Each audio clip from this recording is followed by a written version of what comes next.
I'm going to structure this talk, or at least I hope I'm going to be able to structure it this time, a little along maybe semi-sensible lines, but we'll see. The idea is I'm going to do a quick review, because I think it's been at least maybe 2.5 months since some of you have seen me last. Certainly since some of you were here last to do talk 1. So I was going to do a quick review through talk 1, and then take you through what I call the disorganized house and the holographic house. And I'll do that quite quickly. That hopefully will take about half an hour or so. We'll have a little break, and then we'll do the Caduceus, which would take about an hour. And then we're going to have maybe a short break while we get the couch up. And I'm really going to try and have enough time to demonstrate it. Last time we completely ran out of time, and on Friday we completely ran out of time. We didn't even do a demonstration, did we, on Friday? No. So I'm really hoping tonight we're going to be able to do that and show some of you that are not familiar with this work, thanks mate, how it actually works therapeutically. Now, needless to say, I'm actually not a public speaker. I don't go around doing these sorts of things. I have done quite a bit of public speaking, mostly in Norway. This last, I would say, 4 years. So, excuse me if this is a little bit rough and a bit shoddy and a little bit sort of eclectic as I pull it together as I'm talking. I'm primarily a therapist, and I started actually working at Totnes in 1994. And so I've been working here now for 20 years. Which actually is cause for celebration. Yeah, I've stuck it out for 20 years. There have been times I've kind of stepped away from the work. There's been times I've had to actually put it aside and go through my own processes at times. And then I've picked it up again and continued. So there's been breaks in that 20-year span. But I'm happy to say I've been pretty consistent with it for the last 20 years. Yeah, so who hasn't... I think everybody here knows me except perhaps for this lady here. Barbara, isn't it? Margaret. Margaret, sorry. Okay, Margaret. Yeah. Has anybody told you a little bit about the background to this, or did you come with some friends tonight? A little bit. A little bit? Okay, all right. Are you local? Yes. Okay, all right. Well, Newton Abbott. Newton Abbott, oh, right, okay. You haven't heard of me or what I do other than that? Okay, so they literally just dragged you along, yeah? All right. So I'm going to try and keep you in mind in respect to how I present this, but obviously this is the talk 2 of a well, yes, potentially 3 talks. This is number 2. Yeah, number 3 I haven't given yet, but I've got it in my mind. Yeah. All right, so let's have a quick review through the human house. I'm going to do that quite quickly, but before we do that, I just want to have maybe a minute's silence. I do this at the beginning of every talk and every client, actually. And I'm going to offer you 1 or 2 suggestions, just like I do at the beginning of every session for those that have seen me. This is only going to be for about 1 minute, and it's really to set the tone. And it's also for me to see if I can open and receive and get an idea about what it is that I'm going to say, which is always a good thing to start with that. I get clear about that. Hey, Chrissy. Nah, that's all right. Yeah, we're just going to have a little quiet. So there's actually, you're going to grab a seat there, or there's one round here, if you prefer. Yes, there's one there. This one. Yeah? All right. You might have to separate the chairs there, I don't know. You okay? All right. Okay, so it's just eyes closed. Let's just take a moment.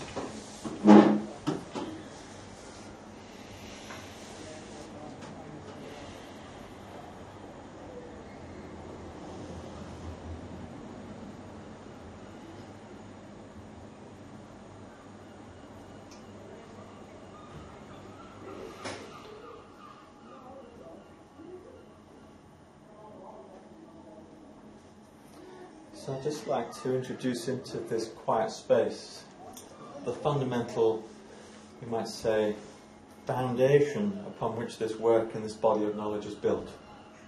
And this is a fundamental truth. It's actually a word, and for those that do know me, which is mostly all of you, you'll know that this is surrender. So this is the key really to this work, it's the key to this knowledge. And really it's the key to what I'm doing now, because as I'm standing here I'm having to also invoke the force of surrender within me to really open and receive the information from above. Now as human beings we're always in a state of surrender. We're always surrendering to one force or another. usually to those forces that are lateral or around us, the forces that bear down upon us commonly from the world, and also those forces which lay beneath us, to do with our drives, our needs, our wants, our desires, our emotions. We're always bowing down to something. So really we want to acknowledge a higher force here in terms of what we've surrendered to. So we call this the noble self. So I just want you to acknowledge, just very briefly, that you are this noble self, and that you can access this wisdom and this healing and this power, if you like, through the act of surrender.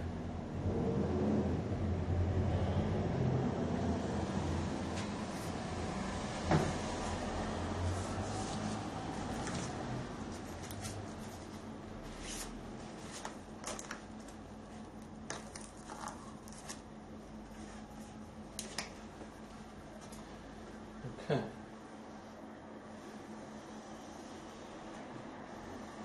You can open your eyes if you like. I'm going to draw the house again.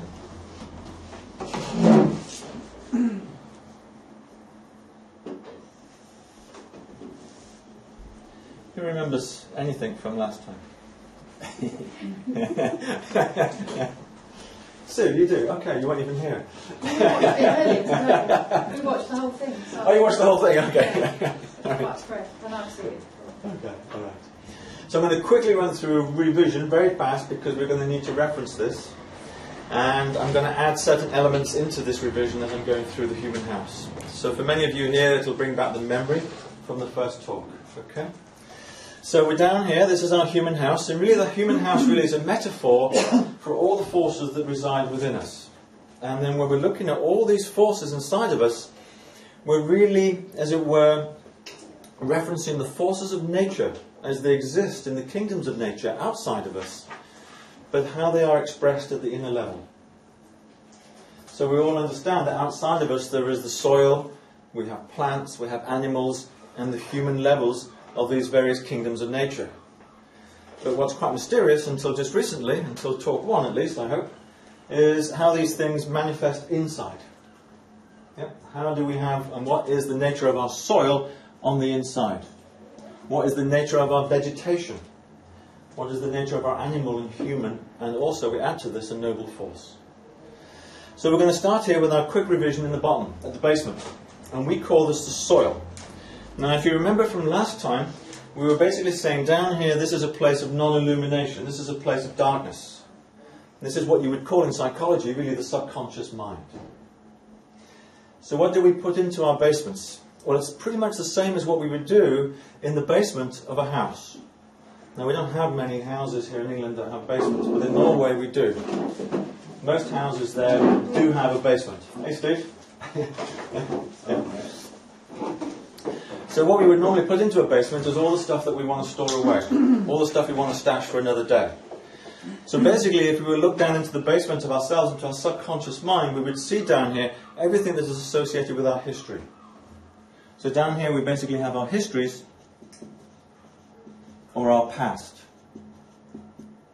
And these could be numerous. And we've identified 3 different types of histories that we can have in our basements. The first, obviously, is the history that we've travelled through in this lifetime since you could say in utero and from birth up to this present moment. So we could call this our personal history. Yeah? Then we have another history which spans perhaps several lifetimes or many existences which we can carry over into this life. So that's a second history. You could call that past life remembrance or past life history. And then we have a third, which is really the key to this work, which is what we call our ancestral history, our ancestral past. All of these histories are basically down here in the basement because we've placed them there. This is where we hold our wounds. This is where we hold our pain. This is where we carry our hurt. And we put them in there basically out of a need to survive. Yeah? So when we experience these things, we basically assign them or consign them into the darkness, and they just sit there vibrating. And they're buzzing away down here in the depths of our being until such time as we can go down into our basement safely and we can face what is in our past, what it is that we're carrying, and we can illuminate it. And illumination in this work basically means that we can bring our awareness to it. When we can do that, then we can actually clean that pattern, we can clean that record, we can clean that code, that memory from the past. You remember all of this? Yeah. Yeah? So basically what we have down here is a sea. It's a sea of vibration. Yeah, it's constantly moving. It's constantly being switched on and switched off. And there's part of us we would call the record keeper. There's a force, you might say, within all of us that switches on certain genes, switches off other genes. Because we can't illuminate and we can't be awake to everything in the basement all at once. It would be so overwhelming we'd actually go insane. But there is always something that's switched on and there is always something that is switched off in the basement. And this operates on a system of on and off. Corresponds to the reptilian brain and the limbic system. You remember that? Yeah? And then what we understand, basically, in terms of what's happening down here, is that we have broadcast out of the basement, at any given time, what we call the signal. This is the dominant or the predominant vibration that is active at this moment in time, depending upon what has been switched on and what remains dormant within us. But whatever is switched on, basically broadcasts its signal, its vibration, and attracts the like force or a similar quality of energy from the universe around us. Yeah, remember? That's the law of attraction. And that's where it operates, primarily at this level. This is our physical body, this is the physical universe. Yeah, it's also money, it's our possessions, and I include possessions to be things like other people as well, because some of us feel that we can possess others as much as we can possess an object or money or something like that. It's all part of the physical universe. And we're bringing that into attraction depending upon what vibration we carry here. And the quality of that vibration we call our soil. Do you remember that? Yeah? And we all have got different soils. Some of us have got very lush, very fertile soils. Some of us perhaps are a little bit sandy or a little bit clay. Some of us are a little bit rocky. Yeah? So some of our soils are desert-like. Yeah, depending upon the quality of vibration that we've inherited in terms of our past. Yeah? The key to this is that there's a vibration that goes out and that is received and that is felt at the next level of the human house. Moving up quickly. This takes us to the vegetative level. So, when we move up to the vegetative level, primarily what we have here is the capacity to receive. This is purely feminine. Yeah, this is feminine force. And it's purely receptive. So this receives the signal. This is our receptive mechanism. This is basically our senses, in terms of our 5 physical senses, and also our inner sensing, in terms of our inner intuition and our inner feelings. Yeah? Remember that? Mm-hmm. So basically this is data in. Everything in terms of the vegetative level is all input. Yeah? So it's all input. Therefore it is a receptive quality, therefore it is feminine. This is where primarily we're looking to, as it were, develop balance, what we call homeostasis. It's as if we have an awareness here of the signal, of the vibration, and we're looking to come to a sense around this where we can feel it and be open to it. Yeah? So this is all to do with openness, receptivity, getting the signal at this level. And what should happen here primarily is this part of us should nourish us. It should nourish. But quite often what happens is that the signal we're getting from our soil can be quite aberrant. It can be quite disturbing. Because remember, what we put down here is stuff that actually has caused us pain in the past.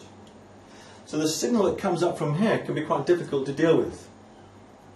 But nonetheless, even though it's hidden away in the darkness, it still has a dynamism that we will feel. And that will be switched on. Everything that we need to look at in terms of resources, in terms of patterns down here, at one time or another will be switched on in our life. And we will get the signal of that, depending upon who we meet, what kind of situations we find ourselves in. That will activate different patterns here and make us feel differently. It's a signal coming up from our roots. We also have the signals coming from the environment around us, other people, other situations, the world. This is what's coming laterally. And then we have the final signal, which is the one coming from above. And really that's the most important one. That's the signal from source. And this signal really totally nourishes us. It totally uplifts us and awakens what we call in this work our inner life. Do you remember this? Yeah, does it sound familiar? Okay. Who said no? I don't know if you said you talked about that in the second talk. Doesn't something In the first the talk. whole thing, or I thought you just meant the inner life. The inner life. No, yeah, you didn't speak about that. I did not get into that on Friday. No. Well, I don't recognise Remember the source. Alright. Yeah. But this is what we call the dakhya, or the primary vibration. And really this is what we're looking to feel. This is what we're looking to open to as human beings. But more often than not, we're not open to that. We're only really receiving from our basement. Or we go lateral. Because if we expand this laterally, we'll enter into what's called the psychic realms. Can you remember me talking about that? Yeah. So we get into being very sensitive, we get into being psychic eventually. So we don't put the psychic ability up here with a noble self. It's actually right down here, it's only at the second level. Yes. Yeah. Remember, the mind is down here in the basement. So, in terms of our thinking brain and our thinking mind, that's just down here in the dark. Yeah? Okay, so let's move on. As I say, this is just a quick summary. I mean, for the benefits of Steve and Margaret. I nearly called you Barbara again. Yeah. So moving up. We move to the animal level. This is the next kingdom within us. So as this is the this is the we might call the primitive brain, the reptilian brain. This is the limbic brain, our emotive memory. This is the mammalian brain in terms of the order of our neurology. This also controls our musculoskeletal system. But really, this part of us operates as what we call the amplifier.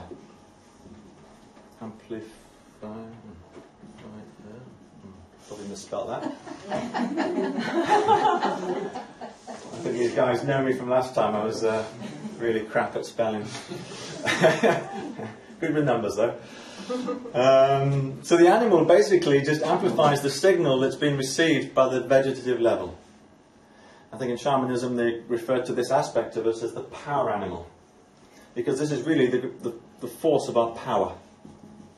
And everything at this level basically is expressed out. So it amplifies the signal received from... I'm sorry, I didn't see that. Yes. Here. What's your name? Karen. Karen. Hey Karen, is this the first time you've heard this? Yeah, apart from when I saw you. When you explained a few things. Oh, okay, yeah. So say again? So it amplifies the signal from... From the vegetative level. Okay. So the signal is broadcast from the basement. This is a pattern or code. Yeah. This is received by our receptive nature, which is the feelings at the vegetative level, and that then is amplified or amped up by the animal. That then is expressed. Whereas this is actually a very private world, our feelings. Who knows what anyone's feeling at any given time? The only clue you get from that is how that is actually animated, literally by the animal. The clues in the world, it's animated out and expressed through their physiognomy, through their expression, through their posture, through their stance, through how they hold themselves, and also how they walk and how they express themselves in the world and their behaviour. That's all animal. Action. This is dynamism. Most of our culture here, Western culture, is running basically off this animal premise. It's like work, work, work, goal-orientated success. Yeah? So it's the short-term goals, really, in terms of animal, because its primary concern is to do with survival. Remember from last time? It's all the animal's concerned about. It just wants to survive. So most of us are operating off the animal's psyche pretty much most of the time. And for most of my clients, it's this force here that corrupts them and bends them out of shape the most. Because the animal can manipulate. In fact, it's the animal that can do the business of violating. Remember? Yeah? Because it can extend beyond its own house and influence the energy in other people or the world around it and manipulate those forces, for good or for bad. But it's the animal force that does that. The animal, as I say, is an instinctual creature. It's habitual in nature, so it tends to go over the same territory over and over and over again. It tends to want to mark its territory and define its boundaries. Yeah? So it doesn't want to extend beyond that. If it tries to extend beyond that, it will see that, or it perceives that as a threat. And therefore it actually instigates the feeling at this level of fear. Fear is an animal, you could say, emotion, because it's the animal that's responsible not for feelings but emotions. You can remember what distinguishes a feeling from an emotion. Hey. Hey, Nigel. I thought you started at 7:30. Grab a chair, Nigel, yeah. We're just doing a review of Friday, so you haven't missed anything. Yeah. Is there a chair? Behind you. Yeah. Now, if you remember, we can feel anything. We can feel any vibration. And we can extend beyond our own basement, and we can actually start to feel into the world and into other people's spaces. So feelings can be very, very broad and very, very wide. But the animal is only concerned with survival. Basically, how it can feed or avoid being preyed upon, how it can defend, how it can attack, how it can define a boundary, provide shelter, how it can bond with its young. This is all the animal concerns. So a feeling that comes up into the animal psyche will mostly only be registered if it has a concern around that feeling that threatens it in terms of its survival. It'll take that feeling, it'll sink its teeth into that feeling, and that feeling will become extremely powerful, and then we'll know that as an emotion. Any other feeling will just be ignored by the animal. Can you see? Its only concern is, in terms of filtering, what's important here in terms of survival. And it'll ignore everything else, more or less. So we have a very, very limited number of emotions, whereas we have an infinite possibility in terms of what we can feel. You understand that? You can see that? Yeah? Okay. Are we all clear on that, animal? Yeah? Yeah. It's a reactive creature. It reacts rather than responds. We know that. It's based on habit, it's based upon the past, and it's based upon what's received from the past by the feelings that then gets translated at this level into survival. Next level up, human. Who can remember what defines a human from last time? It's a couple of months ago now, so I guess. Although for some of you, this is 2 days ago. Compassion. Yeah, compassion is one of those things that is part of the human or the noble human, but really it's what we call reflectivity. It's reflection, remember? So reflectivity is the capacity of the human being to actually see its own territory, to see all the forces within itself, to see the animal, vegetative, and at the level of the mineral soil. To see all of that, to look upon that, to look upon oneself. And really all of this, you might say, defines the ego, or the non-self. If you remember at the beginning of the talk I gave on Friday, and the beginning of the talk I gave a couple of months ago, we were talking about why this even exists in the first place. Why do we bother even to come into physicality, into the physical universe? Why have we created all these kingdoms of nature inside and outside? And if you remember, this is something to do with what we call the human odyssey. Because it's the human, really, or the noble human that's on this odyssey, this journey of discovery. So we come in as a spiritual being into what's called the non-self. So everything down in the basement basically is the mirror opposite of everything that we have in heaven. So here we have illumination, here we have light, here we have consciousness. Here we have lack of consciousness, lack of illumination, that which is not the self. So these are the patterns basically that actually hold us in limitation, that hold us in restraint, that feel like they have a grip upon us that we can't somehow be free of, that define who we really are as a limited human being. Yeah? The human can reflect upon all of that, it can see all of that, and it can make choices. So the human being ideally is not a reactive creature like the animal, but it's a responsive creature. Yeah? It makes informed choices. And the ultimate choice the human being can make is the choice ultimately to surrender. That's where we started today. with surrender. It's where they start with every session with every client. And the reason why that's such a key choice for a human being to make is it actually allows us to access the next level up here, which is the noble kingdom. Yeah? Do you remember from last time? Noble kingdom. So I'm going to go into that a little bit more, because surrender is what we call a bridge. Reflectivity is what we call a bridge. And there are connections between all these kingdoms within us that allow us to move up and down our human house. Now, when I went through this talk the first time with you guys 2 months ago, and 2 days ago for some of you here, we talk about each level of the house in a very compartmentalized way. We talk about this, then we talk about that, then that, then that, and that. And really it looks as if we're either here, here, here, here, or here. But actually we embody everything in the human house simultaneously, and we're moving up and down all these levels all the time. So this is a dynamic system, it's in constant flow. And the reason behind that is because of something that we call in this work the bridges, which is the essence of this talk. The ancients called this the Caduceus. Who isn't familiar with this term, the Caduceus? You all know what that means? No. Yeah, no? I'm sure you've seen it. It's a staff with 2 snakes, Yeah. a pair of wings, sometimes there's a globe, and occasionally there's a dove hovering above. Yeah, you see, it's usually used by the medical world in one form or another. So this is a very, very ancient symbol. Actually, no one really knows how old this symbol is. It goes back, well, thousands of years. The Greeks used it, I think, quite extensively, but it goes back, I think, even before Grecian culture. It goes back a long, long way. So Solomon, when he was working with what we've described here very briefly, we call these the life forces. Each level, each kingdom, we call the life forces. He stumbled across this. He stumbled into these bridges of the Caduceus just by accident. And it's as if these forces actually arose within him spontaneously. And they actually caused initially quite a lot of trouble for him, because he couldn't recognize what was going on. It was completely unknown to him. But rather than disregard what was happening, he actually started to investigate the bridges or the Caduceus further and further and evolve this model that I'm going to present to you tonight.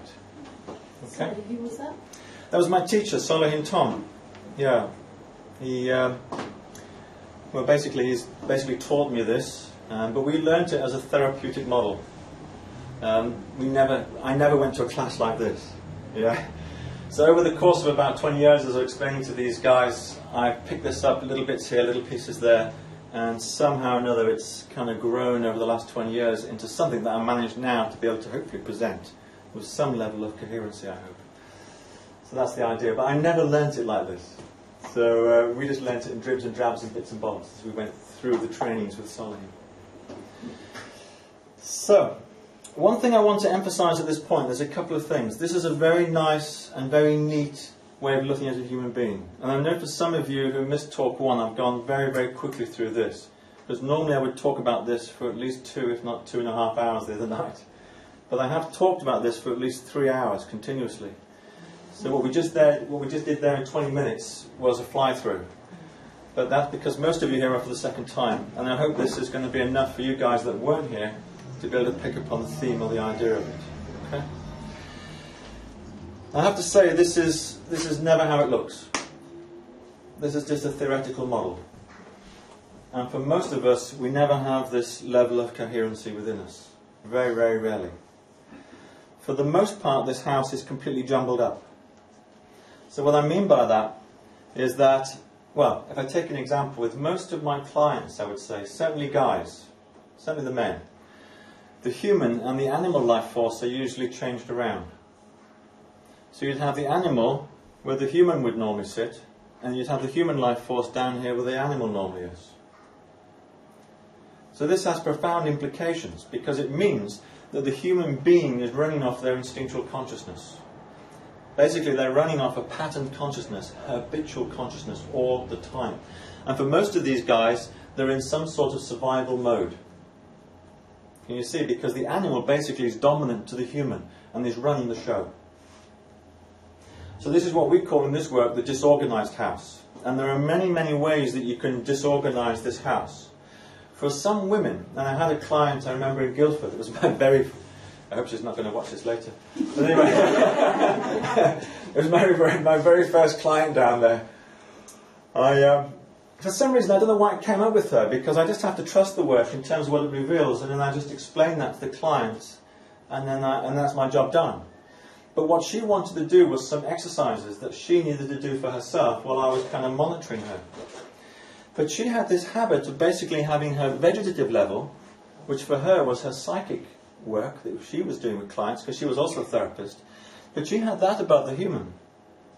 And the animal and the human levels dropped down. Can you see? Because there'd be a space here. So if you were to pull that out, these two would drop down, and then that would slide in at this level. So what she was running off the whole time was her psychic sense, and her intuition, and her feelings about everything. And it was the most arduous and difficult of sessions I could do, because she was just flying off all the time into God knows what kind of psychic interpretation and psychic world. And I think at one point she went off to the Pleiades. I think at another point she went into the underworld. And then she discovered she had another chakra in addition to the 7 that are basically there. So you can see it was really hard to rein her in, because she was basically just following the flow of her vegetative nature, following her feelings wherever they took her. And her feelings had dominance and power over her human. But if you notice, if we were to put the feelings here, and the human here, and the animal here, whenever the human surrendered, it basically surrendered to the vegetative self. It surrendered to the feeling self. So this is often what happens. More amongst women than with men. With men, it's usually the animal that's here that's dominant. It's the drive for success, the drive to achieve, the drive to be noticed. Yeah? This is what drives, it's the ambition of the animal.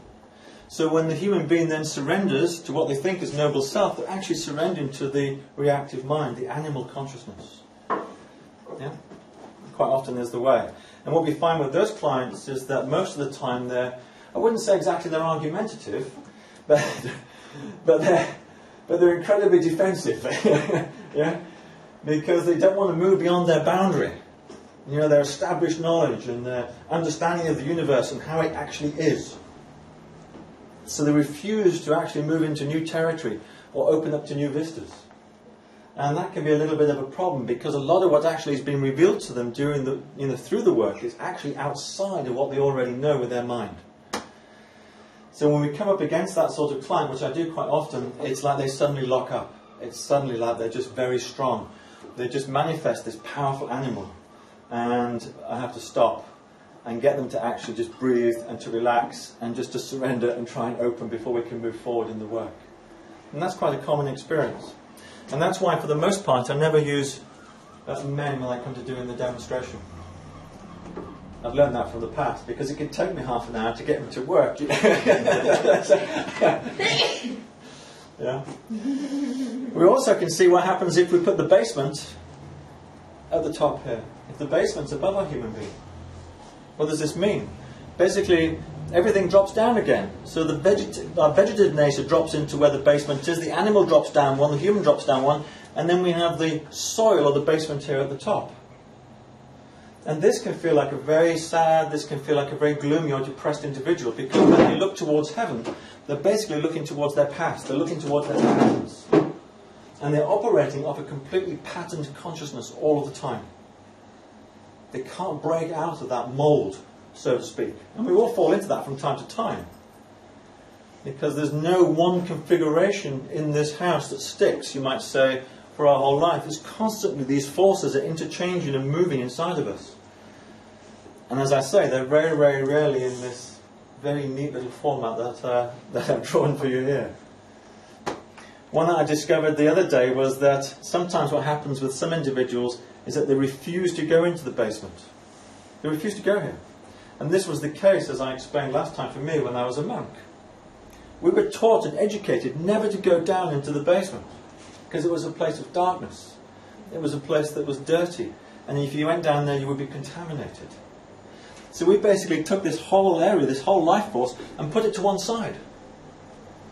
We put it to one side. And then what happened? Everything dropped down. So above the human, we had a gap. And then we have the noble self. And this bred, you might say, within the ashram, particularly within me, over many years, it bred a feeling of disconnect. Because we didn't have the basement within us supporting us. Yeah? So this is how the house can be disorganized or disarrayed, and it usually always is. Most clients that come to see me never have this ordered arrangement. They're always in some sort of disorganized house. And we have to somehow order that first. We call this the hierarchy of servants. Now, I touched upon this, I think, last time on Friday and 2 months ago, how each of these levels actually is a servant. And it should be serving us. But when one of these forces is dominant above the human, it actually becomes the master of the house. So this force here is known as the record keeper. And this is about expressing appropriate patterns from our past at the right time. Yeah? This force here is called the provider, because it nourishes us. This here is the server, because it empowers us. The human is known as the manager, and the noble self is known as the owner of this house. Yeah? But any one of these forces could become the manager or the owner at any time, and it usually does. How are we with that? Yeah, okay? Okay, that's the disorganized house. I'm going to finish this little section now, and this is a quick run through. I'm going to finish this with what I call the holographic house. Now, I don't know if officially it's actually called this, but I call it that anyway. And the reason for that is that every level of the human house has every other level in it. Every level of the human house has every level inside of it. So in the basement, we are patterned at the level of our material force, vegetative, animal, human, and noble self. So there is coding and patterning down in the basement which patterns our physical existence. You could say our feelings, our animal physicality, our expression, our dynamism, our human capacities, and even our noble capacities. And then there's a lot of stuff going on around how it is that we're kind of coded at these different levels in the New Age. I mean, we have talks around, 2-stranded DNA, I think 4-stranded DNA. I've heard of 12-stranded DNA. Yeah. So these are all patterns or levels of the human house that are coded at these different levels of our basement. So we would call this, for example, the material, the material vegetative, the material animal, material human, and the material noble human self. And then we have the same at the vegetative level. We have the vegetative material, the vegetative animal, vegetative human, and vegetative noble self. Can you see? And then we have the same at the animal level. So we have each of these levels, material, vegetable, animal, human, and noble, at every level, going on all the way through the human house. So this is a holographic model. So this is where it gets a lot more complicated and actually a lot more interesting. I know when I was doing my training with Solomon, we'd start off with a basic understanding, like I've explained to you guys here, of material, vegetable, animal, human, noble. But very quickly we would drop that, because we would always look to refine more precisely what it is that we're talking about. Is this the vegetative animal? Or is this the animal vegetative mechanism we're referring to here? And there are differences in all of this. Can you see? So this is a holographic idea, and I just really want to just present that to you and leave that with you. Because I don't want to get too much into this right now, because it gets very, very complicated. And I feel myself, there are even levels within these levels. There are levels within these levels. But I've never gone there, so I don't know. How are we doing? Yes, Jane. So, I'm apologetic that I got a text just then. I'm on vertical, so I can't turn off the phone. That's all right. Could you just say really quickly, I missed what the material is. The soil? Oh, is that what you're calling the soil? Yes, all the basement. Material. Yes. Okay, fine. Yeah, this goes by different names. Basement, soil, material, they're all interchangeable. Great, thanks. But we use the term basement mostly because it describes what's supporting the house. Okay. It's our physical body, the physical universe, our patterns, our histories, all of that. Okay. Yeah. Thank you. Okay, but we're coded at every level of our being at the level of the basement, including the noble level. All right. How are we doing? Yeah? So that was a quick run through with a couple of additions. So now we're going to start the next level. Do we need a short break before we start the Caduceus, or we're all okay to go straight into that?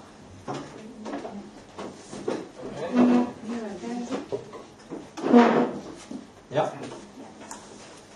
I mean, this is the subject of tonight's talk. So, so this is really more in the way of a background and a revision.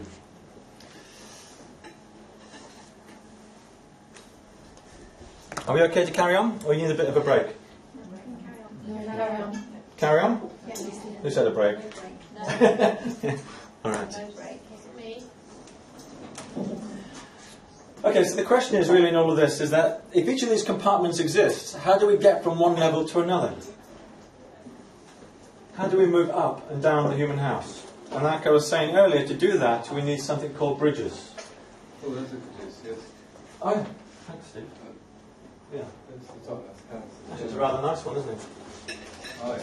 So we do have a rather nice Caduceus here on the Arcturus Clinic brochure. Yeah. A little bit small, but I'm going to draw a much bigger one now.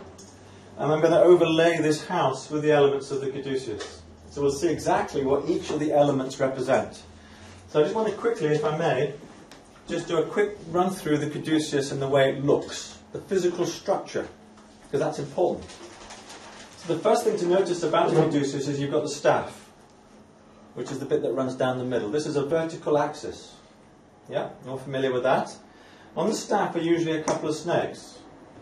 But in some cultures, there's actually only one snake. We'll get to that as to why there's sometimes one and there's sometimes two in a little while.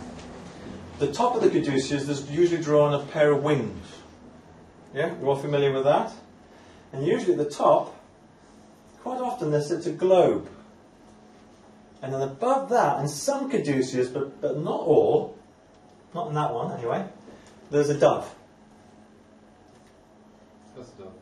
Is there a dove? That is a dove. The wings are over. Oh, the wing is the dove's wings, is it? Actually, it is a dove. Actually, I need my glasses. So, actually, we do have a very fine Caduceus I've here. done my homework. Yes, you have. Yes. Okay. All right. So we have basically 5 elements. Now, the idea is that we're going to start off with our journey with the Caduceus down here in the basement. So as we know, the basement really is a place where we're patterned. This is DNA. This is our history. It's our hurts. It's our wounds. Basically our history and our past. So for a lot of us that go down here, we're usually in our brain. We're usually in our mind. Remember from talk 1, I was talking about the intellect, the rationale, and the thinking, how it actually is down here in the basement. And how when I first heard that, it was a little bit of a shock for me, because I'd put my brain and my mind and my thinking self up here with the noble self. But actually it's right down here. And the reason for that is that the mind basically is born into ignorance. The mind is basically born into darkness. And for the most part, we're just trying to all figure it out. We're trying to illuminate the mind. Yeah? But it's not an organ, and it's not a creature, you might say, of light. It's a creature of the dark, seeking the light. So if we are down here in the basement, and we're in our patterns, and we're locked into our histories, and we're locked into our past, which we quite often do find that we are, how do we rise up out of that? There is a force within us that takes us and lifts us and elevates us out of the basement into the feelings. And this is the first element of the Caduceus, which is the staff. We call this integrity. And it's our uprightness. And really it links the material life force with the feelings. It's the bridge. But actually, it goes all the way through the human house, up the middle. At the physical level, this represents our spine, our backbone. Yeah? It's our capacity to really be upright. And it is a vertical force. A vertical force in this work is a masculine force. It's masculine, it's male in its energy. It penetrates. Well, like men like to do, I suppose.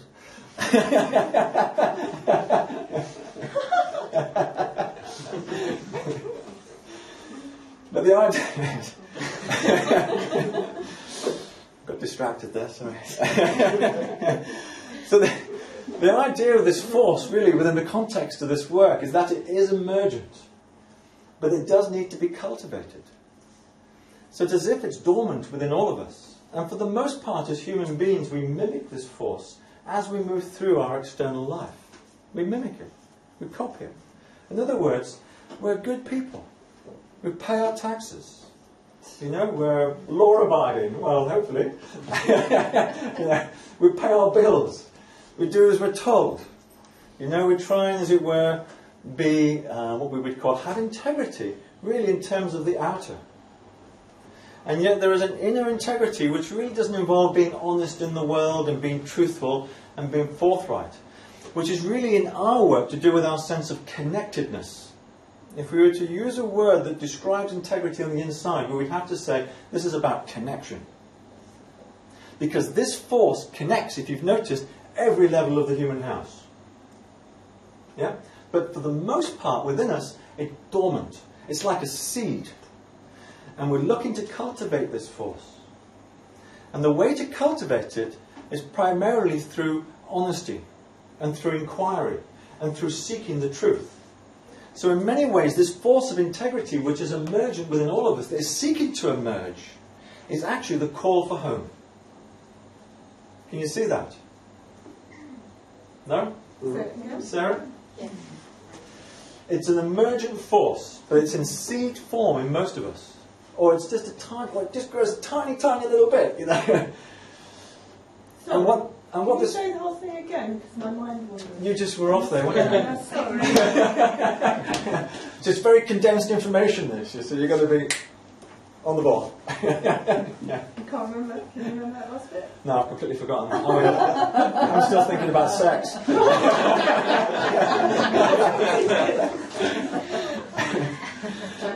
What was I saying?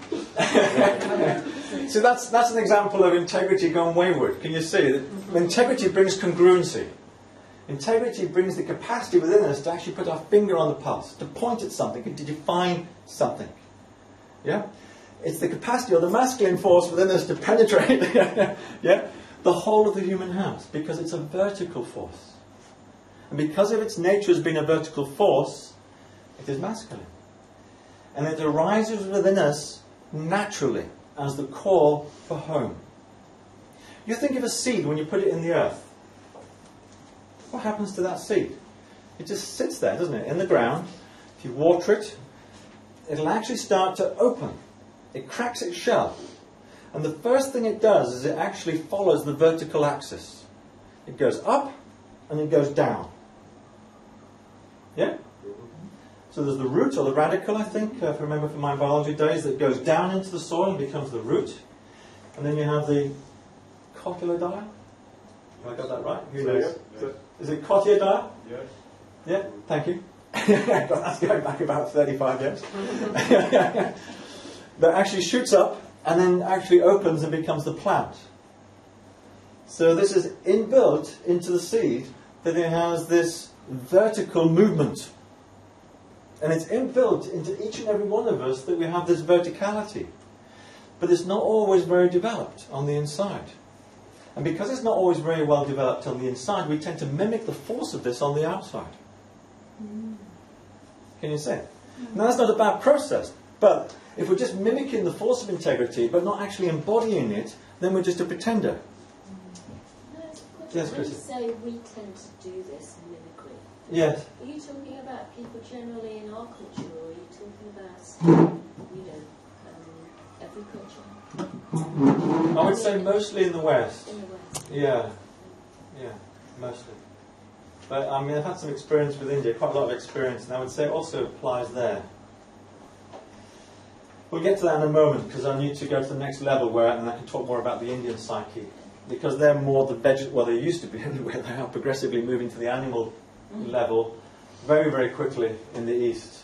Whereas when I used to hang out there in the 80s, they were much more at the vegetative level collectively. Much more in touch with their feelings and their intuition and the sense of connection with everything. But that's becoming less and less so as they're becoming westernized, more goal-orientated and success-orientated. But this force of integrity, as I say, arises as what we call an emergent force. Does everybody understand the term emergent? It's a quality which is resident within us naturally, that if we just cultivate it, it will automatically and spontaneously arise. But for the most part, none of us do cultivate it. The cultivation of this force really is our own self-inquiry. It's our own honesty. It's our own pursuit of knowledge and truth. I know when I was a young lad, before I went and lived in an ashram, I had no interest really to study metaphysics or spiritual mumbo-jumbo, as I'd call it back then. In fact, I was quite antagonistic towards all of that. I didn't like religion, I didn't like spirituality. It's quite bizarre really, isn't it, considering... And I was very clever at actually proving people wrong in terms of, religious or spiritual knowledge that they felt they had. So we used to have to get into these debates and beat them. So it was fun for me, but I had no interest in anything to do with anything other than biochemistry and the physical universe, and I felt that that was where it was at. But when I heard the truth one day, something within me just went click, and I just couldn't deny it. It was like, oh fucking hell, I've recognised something here, and there's just no way I can shift left or right of this. There was a definite sense of this is true. And from that moment on, my life just completely changed. I just knew that everything I'd been talking about up until that point was just completely bunk. My whole education, there's just no point going to university to study biochemistry or any of that. It was just like the whole of this was actually suddenly awoken within me. And I just felt the call for home and I felt for truth. I was 18. It was like, wow, okay, I've got to go and I've got to do something about this. To the much of the distress to my mother and father, who just thought I'd gone completely balmy and I was taking drugs or something. Yeah. But anyway. Were you? No, I never did, no. No, it was just the call for home. It was that truth within me and that recognition of that.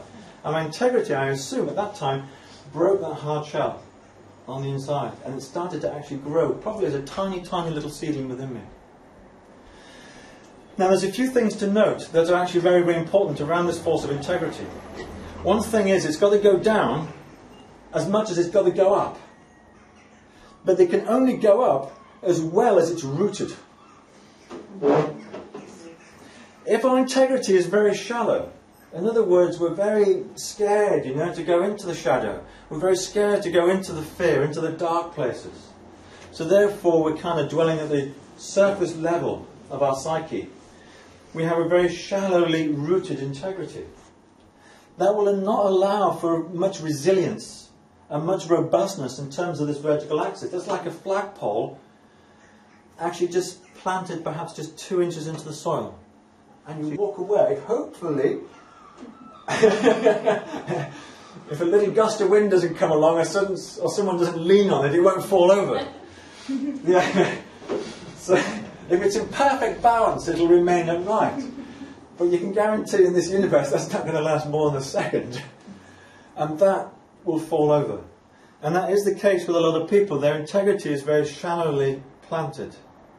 So what we have to have is our integrity very deeply rooted in order that we can rise up.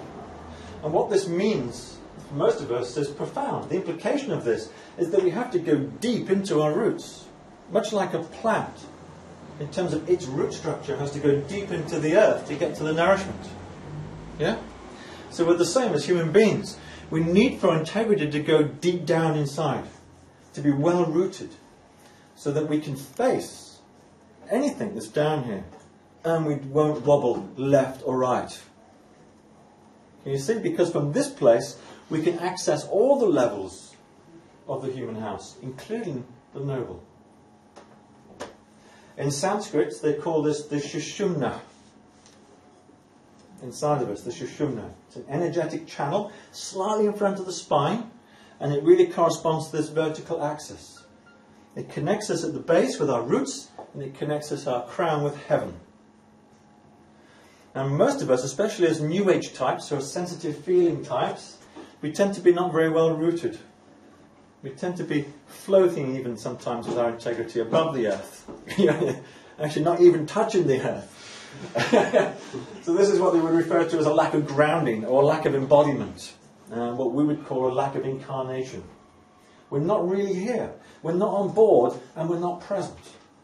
Because we haven't dug deep enough into this physical universe, into our basement. Can you understand? when this is deep into this part of us, it brings presence.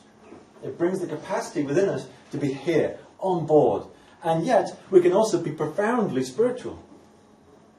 So we're not having to go off with the pixies, and off with the fairies, or anything like that. We can actually be here, physically on earth, facing our patterns, whatever it is that we need to look at from our past, that's unresolved within us, and completely illuminated from source at the same time. You see that? Yeah.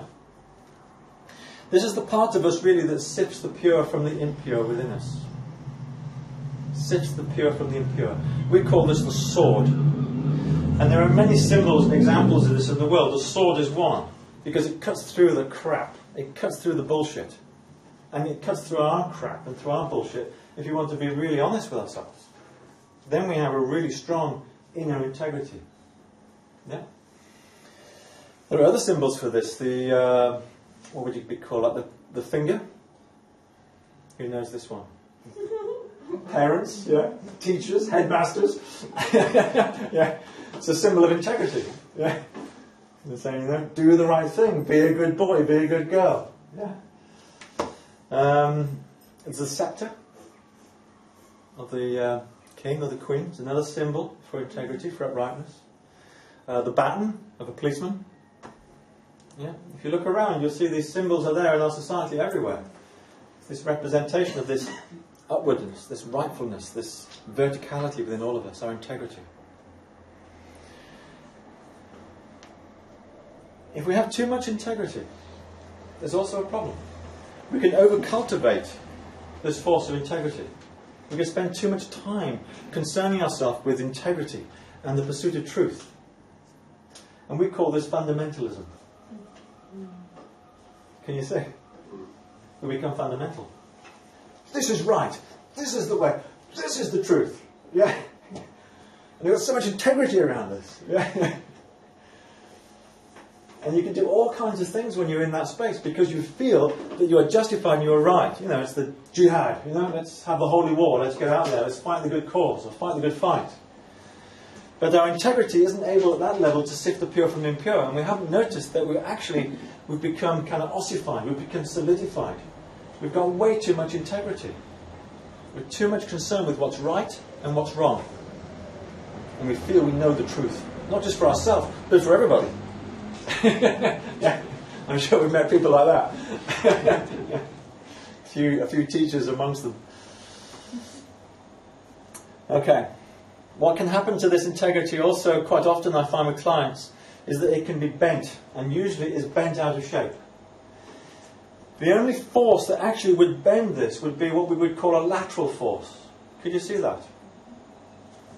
Something that would apply sideways to this would actually bend it.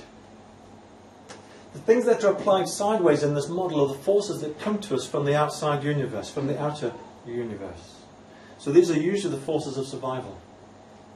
The pressure, the wind that bloweth.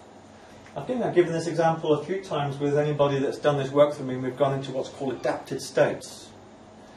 Adapted states basically are like the trees that grow along the coastlines here in Devon and particularly in Cornwall. You'll know about this, Sarah. And you'll see even on a calm day, those trees are always in this bent shape. And that's because since they were very small, the wind has always been blowing. And they've just grown into that shape. So quite often that can happen to us also as human beings, is that as we are growing from a baby to an infant, to a toddler, to a child, to an adolescent, to an adult, this wind is constantly being blowing. Constantly. And therefore our integrity bends out of shape. Now what that means is that we can be very well rooted, but we're completely disconnected from heaven. So we tend to have then a very materialistic, very pragmatic, very down-to-earth view of things, but total lack of connection at the higher level. We can't access our higher nature. We can't get a sense of what's even there. So you might say this is like atheism or the idea that I'm just a physical being and I can't really go beyond that because there's a lack of connection in terms of this integrity, because it's bending and it's leaning over to some other force that's either pushing it or pulling it from the outer universe. And this can be things like beliefs within the family, family patterns, social, cultural norms, All these things can have a pattern that will blow us over as we grow up. A lot of our education, even, you could say, might have a tendency to actually bend us out of shape in terms of our integrity and pull us over. Have I missed anything? You wouldn't know, would you? No. Let me have a quick look. No, I don't think I have. I think I did a pretty good job on that one. At the neurological level, this gives us clarity of thought, it gives us presence of mind. It actually gives us a very clear neurology. It allows us to work very well in the world and function very well in terms of balancing all the inner levels and all the inner forces within us. And really it's integrity that actually brings the human house into this nicely ordered pattern. If you have a disorganized house, it's because you have a lack of integrity.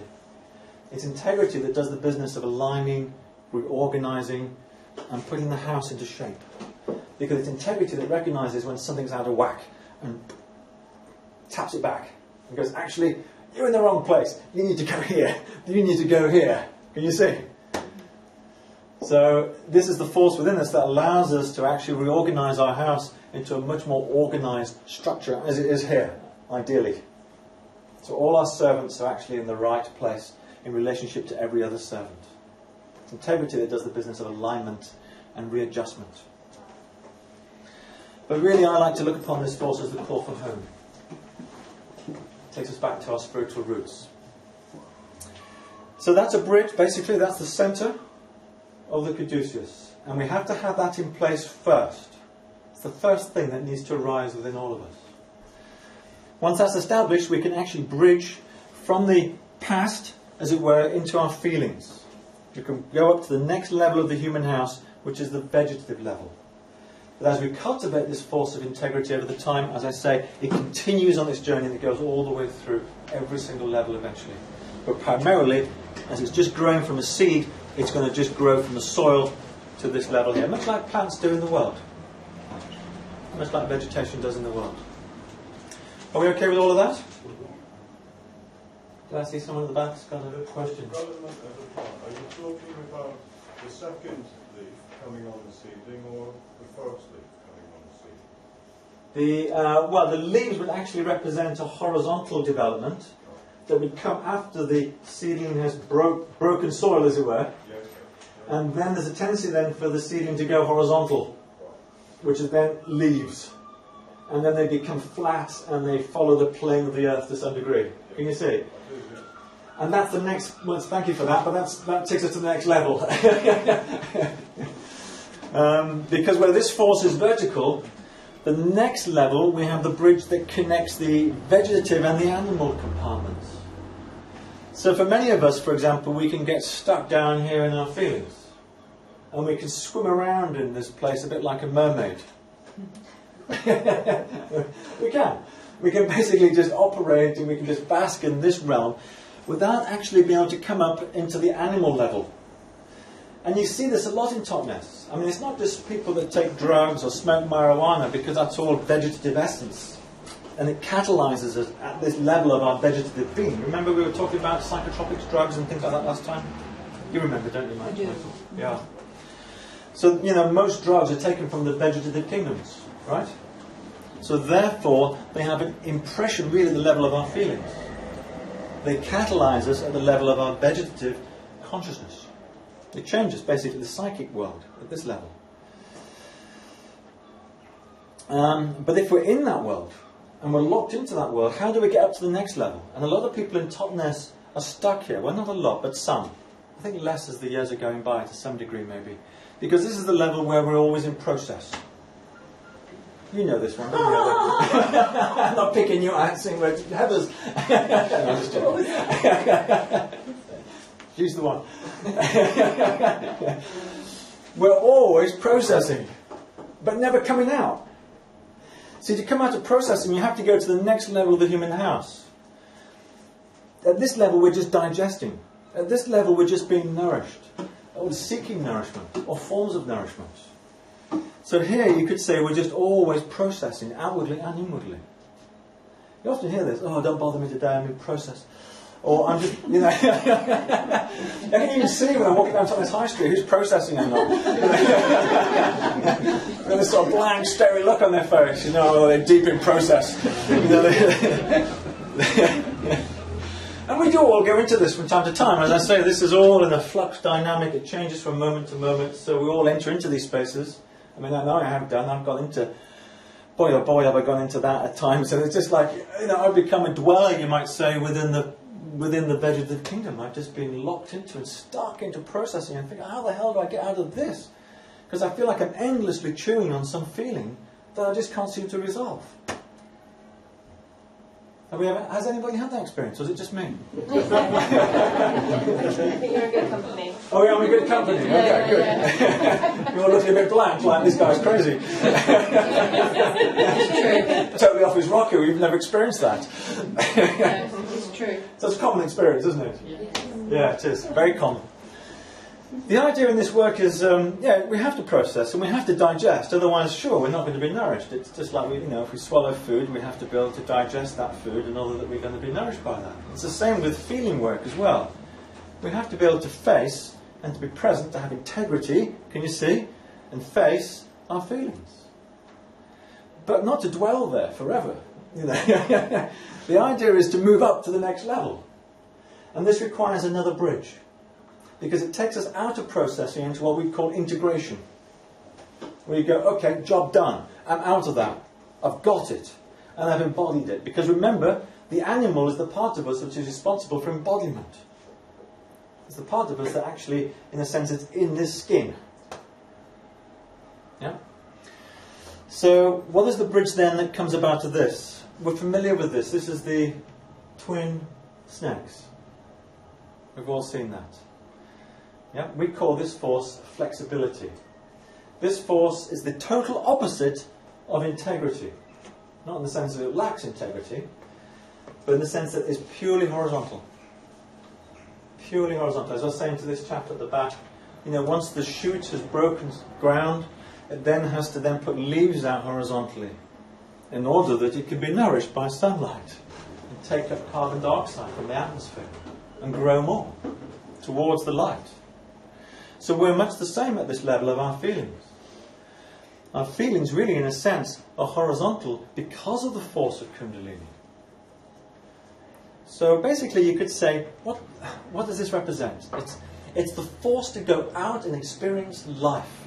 It's the force to have an adventure.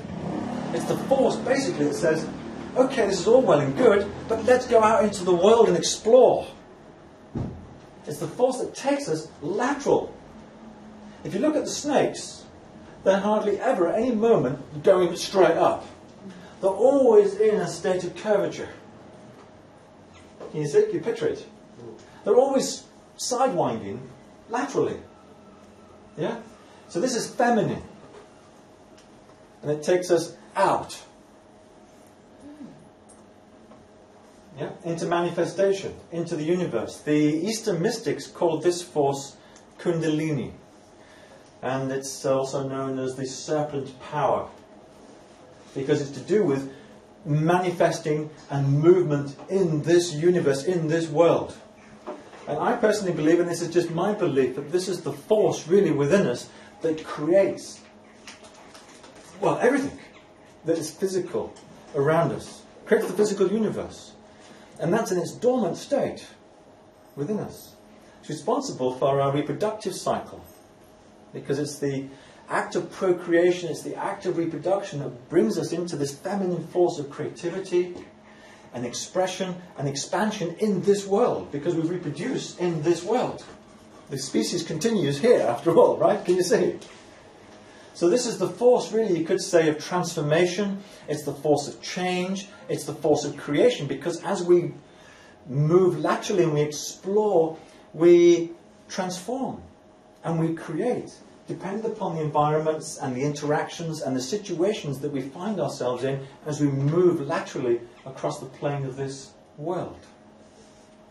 Can you see? And we're all doing this. And this is only to do with this level of existence. And this really is, there's a metaphor for this from the Bible, which is the apple. I'm sure we all know that from Genesis with Adam and Eve.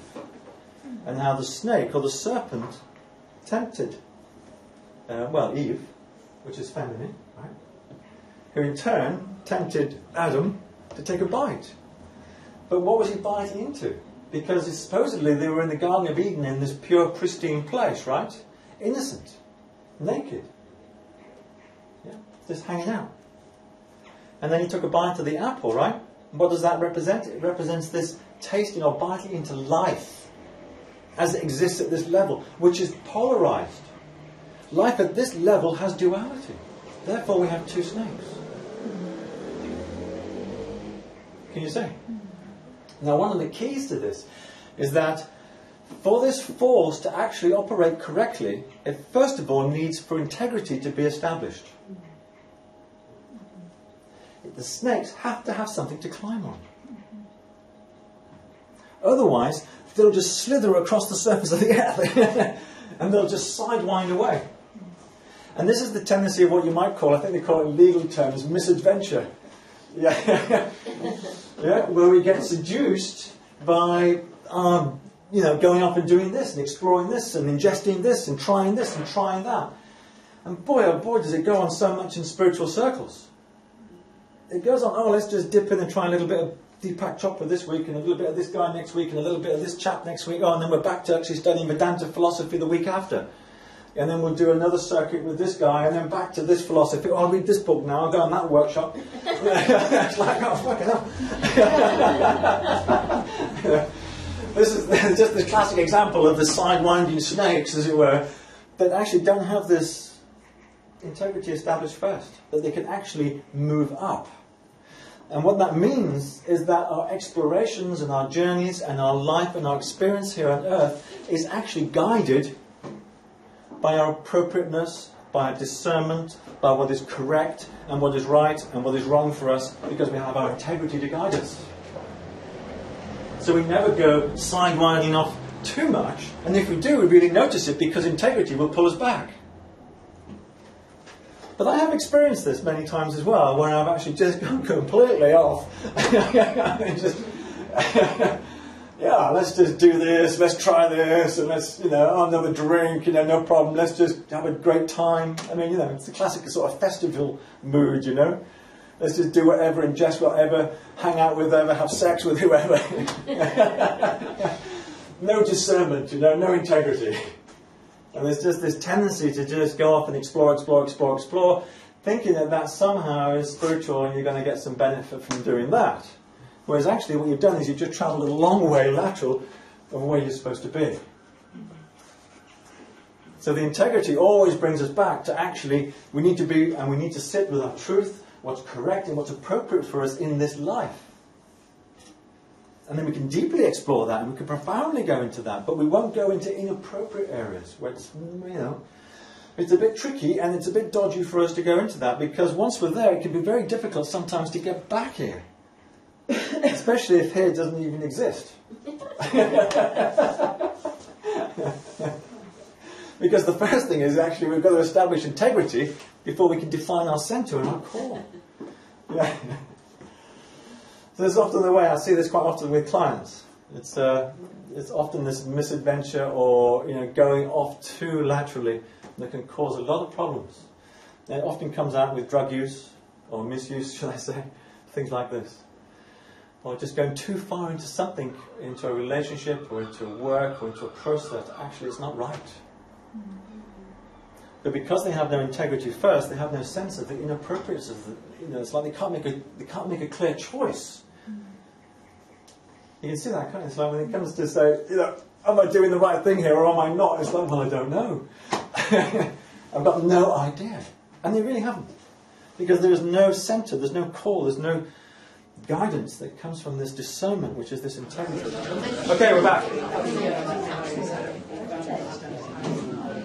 How are we all doing? Are we all nourished? Robert's ready to go? Very. Okay, moving on. Glasses, yes. Pen. So what comes next? It's the wings. So this wings in the Caduceus, this forms the third bridge. This is the bridge that connects the animal with the human consciousness. So let's draw the snakes in here. So the snakes are here, like that. And then at about this level here, we have a pair of wings. Okay, so wings, they represent, in our understanding of the Caduceus, reflectivity. Reflectivity.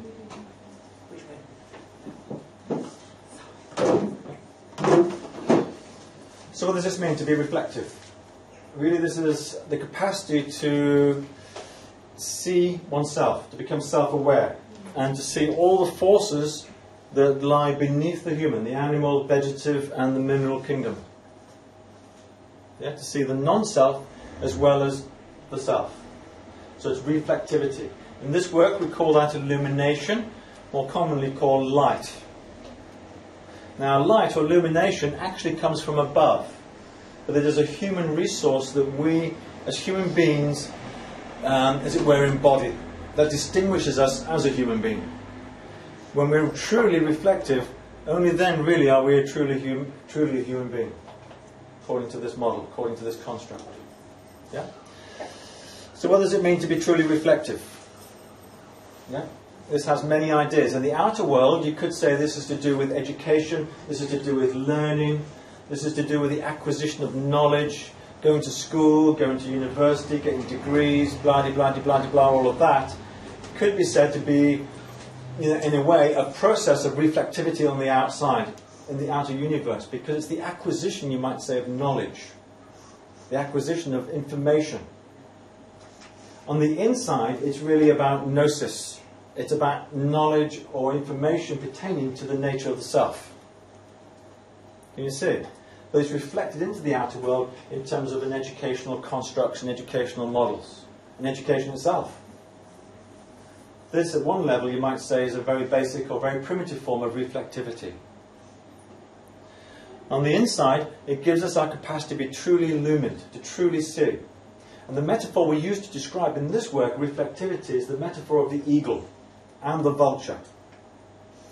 So if you think about an eagle, it has to rise vertically. In other words, it has to actually have integrity first. The capacity to go up, vertical, into the air, high. And then it has to actually be able to survey its landscape. In other words, it has to have flexibility established secondary, in order that then it can actually perceive lateral. So it has to go up and lateral.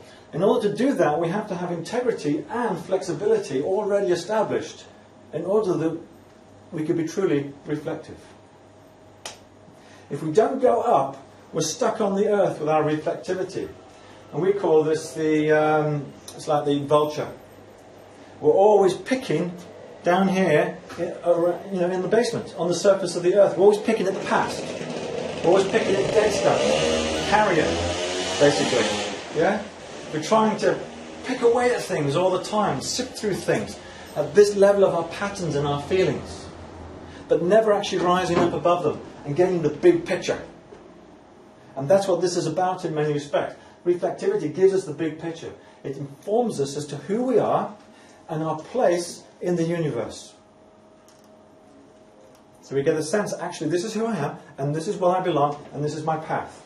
And that's informed through our capacity to be truly reflective. But you have to, as I say, have the two elements of the Caduceus established first, in terms of the staff and in terms of the flexibility. We call this the place to roost. So reflectivity actually sits, if you notice, at the top of the staff. Now there is a couple of problems with this in some respects, because especially for us chaps, we can be a little bit too erudite, we can be a little bit too clever, and we can actually go off into lofty realms and high celestial places in terms of our thinking. We can become very philosophical and very airy and very heady. Yeah? Do you recognise this one, Jane? I was just telling Nigel about Ezra's doing this book. Oh, Ezra's doing this, is it? Oh, right. Philosophy Yeah. doctorate. There's philosophy doctorate. Oh, well, there's no surprise he's doing that. Yeah, so that's very much a cultivation, you might say, of, well, it's like Hermes, you know, from the Greek mythology, where he's got a winged helmet, and he's got his wings or his reflectivity up here in his head. It carries him basically into lofty realms. There's also the story of Icarus. We know the story of Icarus, I'm sure, from, again, Greek mythology. You know, where he rose up with his wings, and then he crashed down to the earth. And this is really someone, in terms of our understanding of Icarus, who's acquired a lot of earthly knowledge, a lot of earthly understanding, and tries to rise high with that, but actually becomes very weighty and very heavy on his consciousness, because it's not information which is to do with gnosis or knowledge of the self. It's all this information that's gathered from the world around him in terms of engineering or, you know, one thing and another. All the time collecting information. Eventually that becomes a burden. And Icarus then falls from heaven and crashes to the ground. Because remember, the brain and the mind are down here in the basement. So they're earthbound. We also have, sometimes I think you can get with Hermes with his wings on his feet. Have you seen this on his sandals, actually? I think they are. Oh, yeah. Yeah. And this is where we fly down into the underworld. And we fly around in the basement. So we're the kind of individual that's constantly sort of illuminating or looking at patterns. You know, they go, oh, I'm in my pattern, or I'm looking at my pattern, or this is my staff. You know, you know. So we're constantly flying around through our underworld, through the shadows. And this is this. Is it Hermes? I think there's different types, isn't there? There's Hermes. I think he's the winged god, the helmet. You have Mercury as well, haven't you? I forget which way around they are. Actually, it's been a while. Anyway, I think you all know what I mean. So there's different types of reflectivity, and they can snare us and they can trap us. And they can become weighty on our consciousness as we tend to pursue knowledge, as we tend to pursue understanding. And even spiritually, we can have a form of spirituality which we call material spiritualism, which is the understanding of spiritual truth and the acquisition of knowledge around spiritual truth, but not the real tasting of anything that's real on the inside. It's just this shell of an understanding that, you know, I'm a spiritual being, I'm on a spiritual journey, this is my life, etc., but not the real tasting of it. To really taste it, we have to move to this level. So a lot of the time we're actually just collecting information, collecting knowledge, but not actually applying it. And this can actually cause us to actually crash back down to the earth like Icarus. Yeah? This is also our imagination. It's our fantasy. It's also the, what's the other one they call? It's the muse in all of us. It's like, sounds interesting. It's a nice idea. But not actually doing anything about it. It's like, well, let's just have another spliff. You know? We'll think about that later, you know, we'll do something about that another day. You know? So nothing really tangible comes out of this. And this is quite often what happens with these sort of lofty types. There can be a lot of illumination, but not a lot of translation into action and activity. But really, in a way, this force separates us, you might say, from the animal kingdom, because it does, in its positive sense, as long as we have integrity and flexibility established first, it will, when we open our wings, illuminate us from within. It will inform us. It will guide us. And this is the point of it. It actually is there as a guidance. It shows us the way home. It illuminates actually the whole of the house, including our basement. So we can actually go into the basement safely and appropriately and illuminate whatever we need to see. And it's the force of our reflectivity that allows us to do that. So it's a very, very important force. Without that, we'd be completely in the dark and we'd just be like the vulture on the ground, pecking away at dead stuff. Yeah, Nigel? You said something the other day about when this happened to you, and I think you described Solihull when it happened to him. He comes from a feeling. He's got this feeling life force that he just experiences very, very clearly. Yeah, very clearly. Yeah. Can you sort of reiterate that? Yeah, I mean, yes, that's right. Yeah, I mean, I was quite surprised when he told me, this is my teacher again, Solihull, when he told me this story of how it is they went to live in Oregon. Because he's an Englishman. He had a practice in Fulham. And then one day he got this vision. It's just this reflectivity, this vision that he needed to go and live in Oregon. So he just sold everything and gave up his practice and went to Oregon. It's a nice place. Yeah. And then I think more recently, about 4 or 5 years ago, he had this vision or this idea that you had to go and work in Russia. So he just dropped everything, the whole family, everybody, Russia. And actually, when he does that and when he makes these moves, actually it's correct, because he's actually receiving his guidance from a truly illumined place, and he's following that vision that's been given or bequeathed to him at that time. And when he does that and when he sees that, it's always right for him. And he always seems to land on his feet. But it's amazing when he does. I just think, my God, how could you be so bold? But when you really have that vision and it really does illuminate, you really feel sure about it, then it's no problem. You just feel compelled to act. But it's really this force that lifts us out, this reflectivity, it lifts us out of the animal kingdom. It separates us, you might say, from the reactive mind, the habitual mind. It allows us to see where it is that we're chasing our tails. What's that symbol there? The Ouroboros. Yeah, chasing our tail. What did you say was the bridge from the animal to the human? This is this one. Reflectivity, the wings.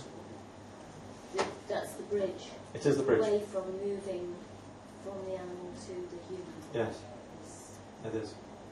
Yeah, it's the capacity for reflection, to truly see, to have vision, to illuminate on the inside. And we can mimic that again on the outside by collecting knowledge, reading lots of books, studies, understanding. Actually, I've got I know a chap that actually has, I think, 5 or 6 degrees and 1 PhD. I think what's going on here? He's a collector of degrees. I think my father was incredibly impressed with him. He says, it's just so amazing. He's got all these degrees. And I said, but when you get one, surely you could just get another. It's just a question of time and application. Anyway, to me that's just a mimicking process. It's just collecting on the outside, and maybe in some respects it's lacking or compensating for that lack on the inside, a true illumination and true awakening. I could be wrong, I don't know. But I wonder what's behind it. So reflectivity. And it really separates us from the animal kingdom, because this forms the bridge out of our reactive consciousness.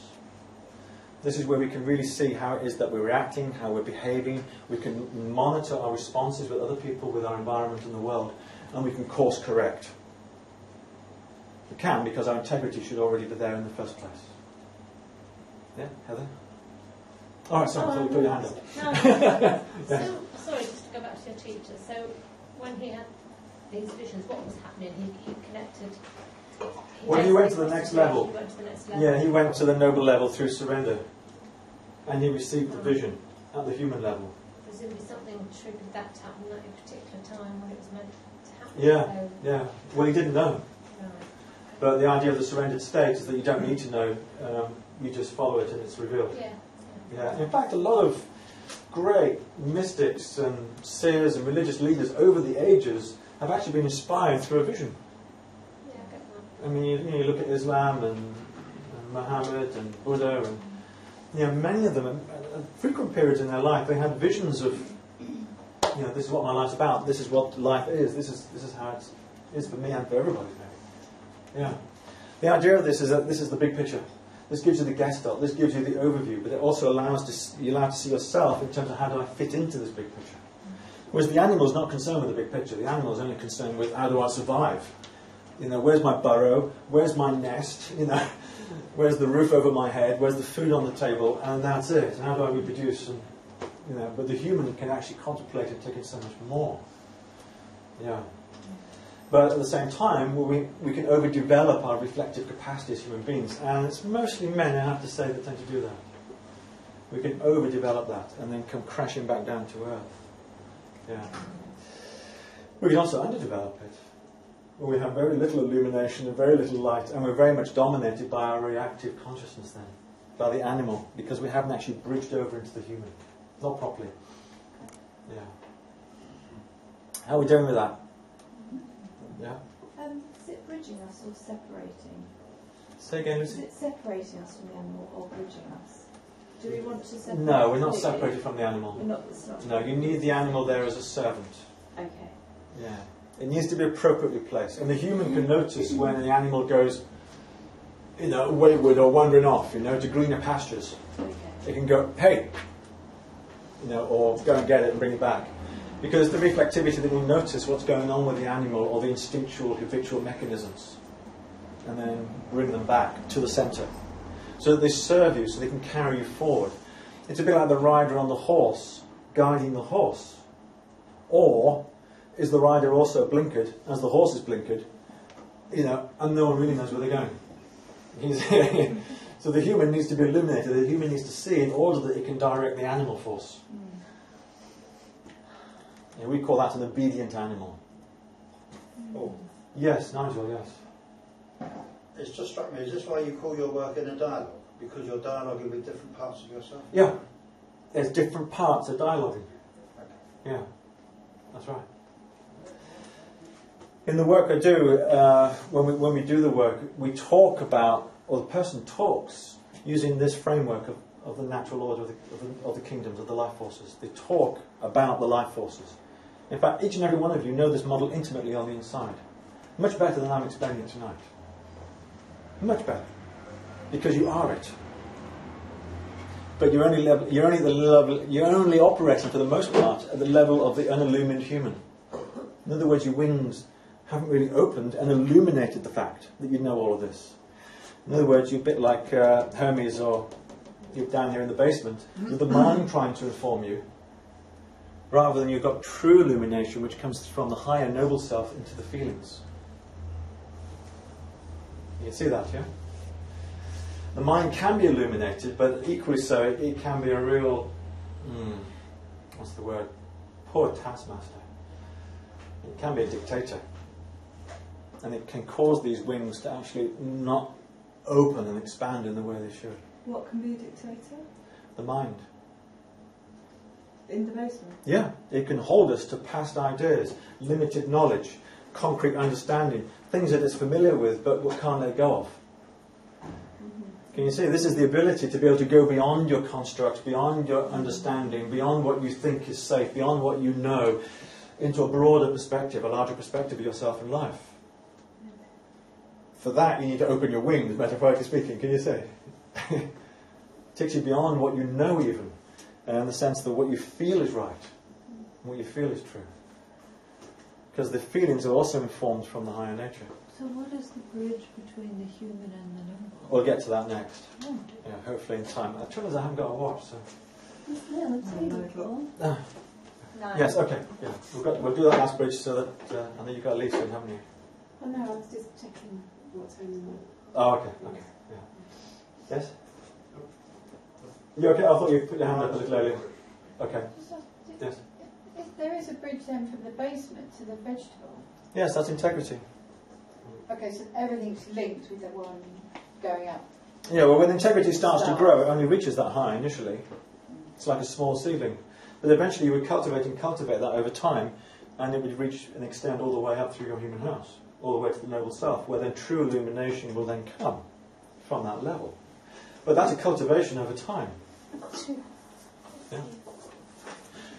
This reflectivity is something that we can, to some degree. I mean, some of us are endowed with better brains than others. We're just born clever, and some people are born not so clever. Yeah. So we can already, as it were, be predisposed in terms of a certain capacity to be reflective. But for the most part, reflectivity can be cultivated, no matter where you are in life. So you can be a bit stupid like how I was when I was younger, and yet you can be quite clever when you're growing up. Hopefully. But are you saying... Or the other way around, maybe.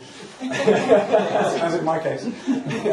Oh, you're saying you can cultivate it without the integrity?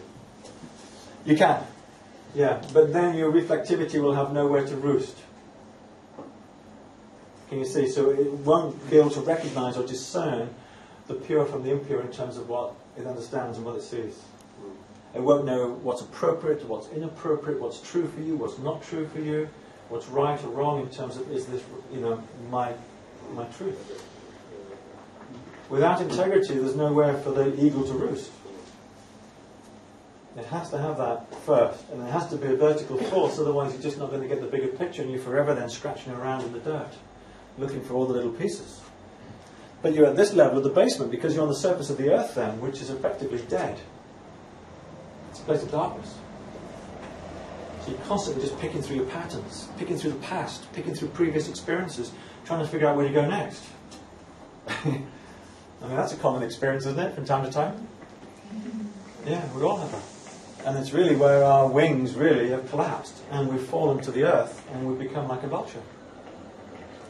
You see them in India, they're all over, aren't they? Especially on rubbish heaps. They're just like, they're everywhere there, just picking away. Yes, there they are. Do you have to cultivate each one separately, one after the other? So We very rarely do do. it all at the same time? Yeah, we very rarely do. And there'll be times when we have our integrity intact, and there'll be other times when it collapses. Like we encounter someone, or we have an experience, and we go, oh, come on. It just collapses, and we lose it, or it bends over. There'll be times when we feel really informed and very illumined, and then other times you think, God, I'm really in the quagmire now. I'm not a clue about what I'm supposed to do next. I mean, I feel like that quite often, to be honest. I mean, I feel like, boy, oh boy, what's next? I don't know. But it gets easier every time to Yeah, get we back practice. to where, Yeah, we practice. You cultivate this quality, particularly reflectivity, is something that we can actually build and practice. And even if we just want to do it externally, we can just study, we can just read, we can understand. But obviously it's best if we can internalise that process and be truly illumined from within, in terms of really understanding the nature of the self and everything that lies beneath us, in terms of all the forces that comprise us. Yeah? So you say that the basement is, I think you said at the beginning that it's like your subconscious, which can contain these different histories.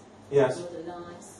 Yes. From this life, from the time you were born. So there's a lot that's kind of concealed in there. Yeah. So is it possible that there are times when you can't go any further with that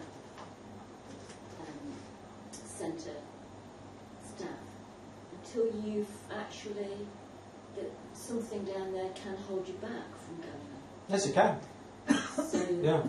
it's necessary to do some rooting around in the basement sometimes then. Yes. Yes, you have to. You have to go deep in order that you can go high. Yeah. I think we've all noticed this. You have to go in before you can go up. It's like, in a way. I mean, a lot of the time people deal with what they know and what they can remember. Yeah. But I'm talking about... It's when their wings are clipped. Things that are hidden from other lives or from pre-memory. Yeah, well, that's integrity that comes in that then determines what's appropriate to be illumined at this time or not. And you'll get a clear sense of that on the inside once your integrity has, as it were, broken its shell and actually started to rise. And also as it started to fall and root. You'll get a clear sense of what's right here for me. Because remember, integrity will inform you in terms of sifting the pure from the impure. Remember the sword. It cuts through the crap. And it says, actually, although there's millions of patterns down here, I don't need to look at them all in this lifetime. Yeah. But there are some key ones here that are actually presenting, that are actually relevant for me. And I really feel like I need to face this. And I really feel like I need to deal with this rather than to shove it under the carpet all the time. That's integrity, trying to get your attention and going, look, look, look. With your reflectivity, saying, open your eyes, illuminate, see. So You're going, no, I don't want to do that. Can it be cleared?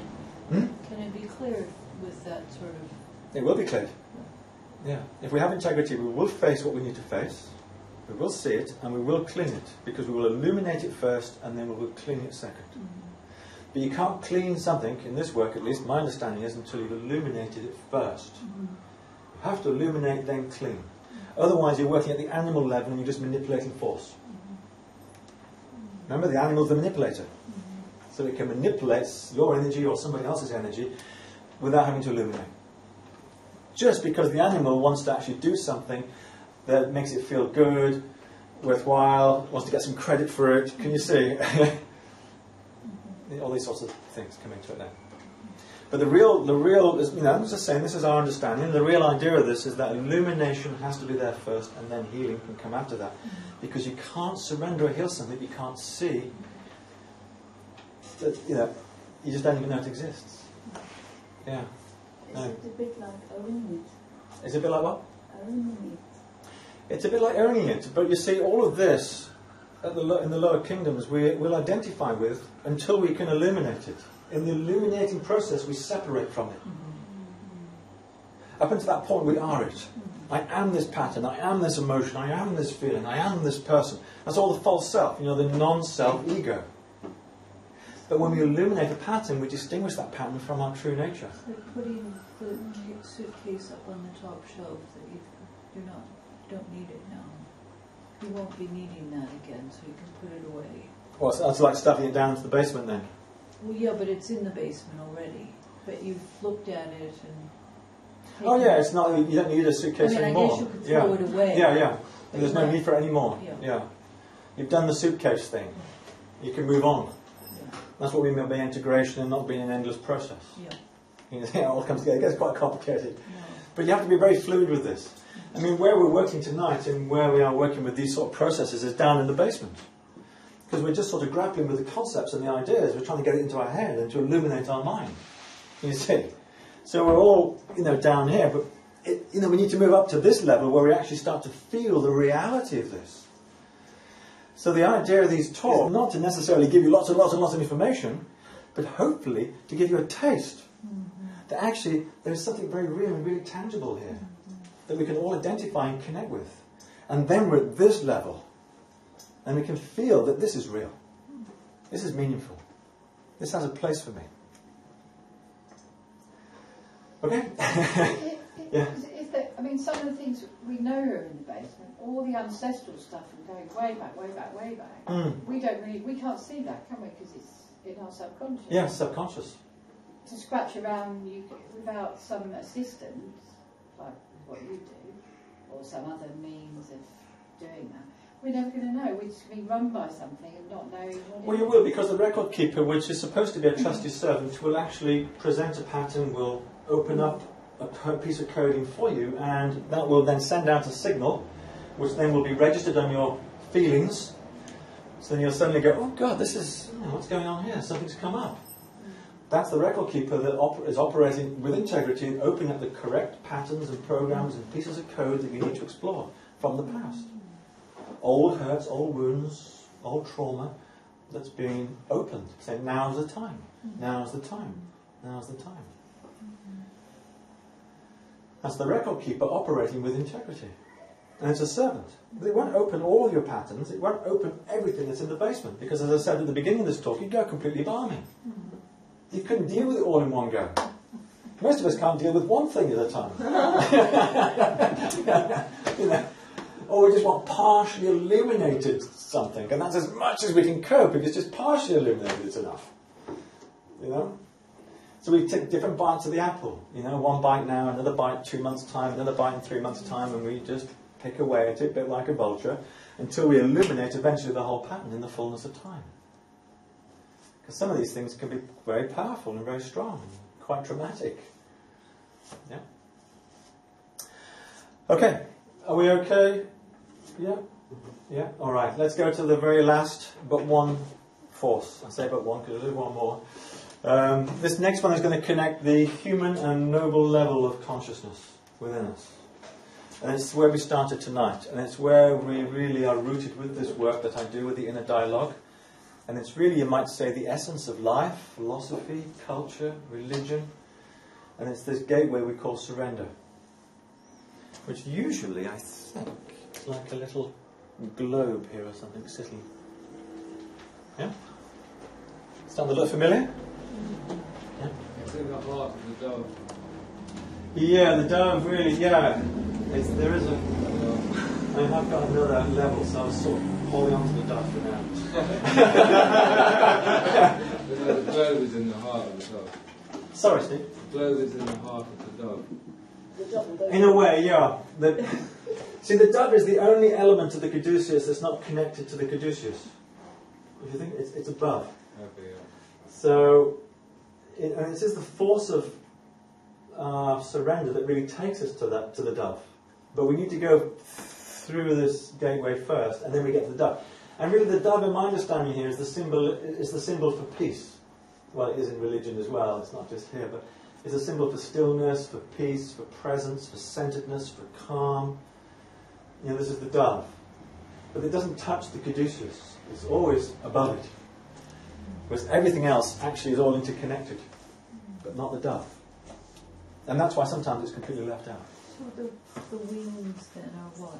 This is our reflectivity at the human No, level. but I mean, in terms of the whatever you want to call it, it's not a dove's wings. No, it's not a dove's wings. No, No. But the vulture can quite often eat the dove. we don't want that. Well, it's a vulture. It's its nature. So you can actually destroy your peace or your sanity through trying to be too clever, basically. By grabbing hold of imaginations, being too lofty, flying off into the sky, trying to be too spiritual only in the head in terms of how you think. And that will kill off the dove. Because you're always too busy in the head, you're full of thoughts, you're full of activity, you're full of ideas at this level, and there's no peace. Can you see? So the vulture grabs the dove. So that can happen. But we're skipping the most important thing. There must be a reason for this. You're trying to avoid this one. So I'm going to bring us back here to surrender. Right? So surrender really is the bridge between the human and the noble self. And I think this I think we can all agree upon. It requires really that we surrender to that which is above rather than to that which is lateral or beneath us. And as I said at the beginning, as human beings we're always bowing down to some force or another. Always. We are constantly surrendering. And the distinction between a conditioned soul and an enlightened soul is the direction of that surrender. And that's it. Because, for most of us, we bow down to the pressures of life from the lateral world in terms of, I've got to make a living, I've got to go to work, I've got to pay the bills, I've got to do this, take the kids to school, blah, blah, blah, blah, blah. That's the pressure of life and living. And then we have all of this stuff that's happening inside all of us. In terms of what's my motivations, what's my drives, what's my ambitions and goals with the animal. How am I feeling today, what's going on, what am I digesting, what am I trying to chew, have I bitten off too much, what's going on in terms of my processing. And then down here, what patterns have I got stuck in? What patterns am I feeling and resonating with that I'm not illuminating yet even? Yeah?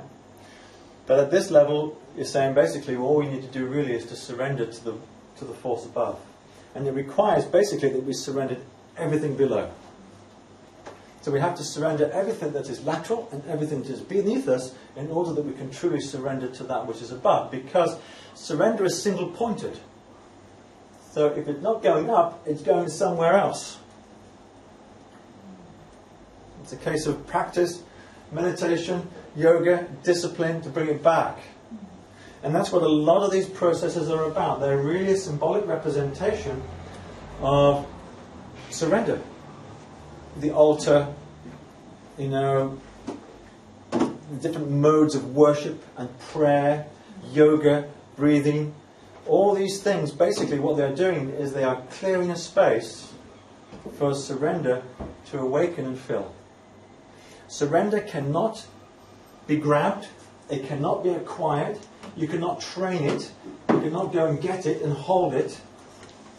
The way surrender works is that we clear a space inside of us that then we fill with surrender.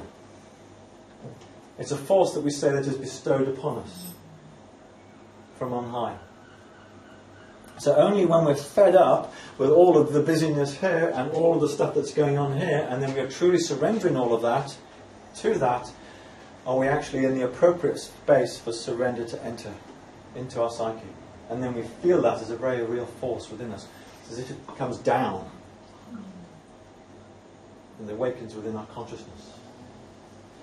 But really the idea is that we have to clear a space for surrender to enter. And then we wait.